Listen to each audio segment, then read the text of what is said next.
Ils sont dans une situation extrêmement compliquée à l'intérieur du pays. C'est-à-dire, il n'y a pas un jour qui se passe sans qu'un dignitaire chiite quelconque ne parle ouvertement de la possibilité de la chute du régime.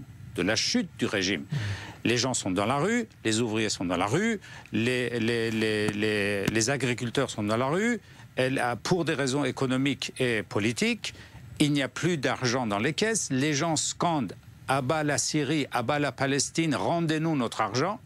Et donc la question pour eux, c'est une question de survie du régime.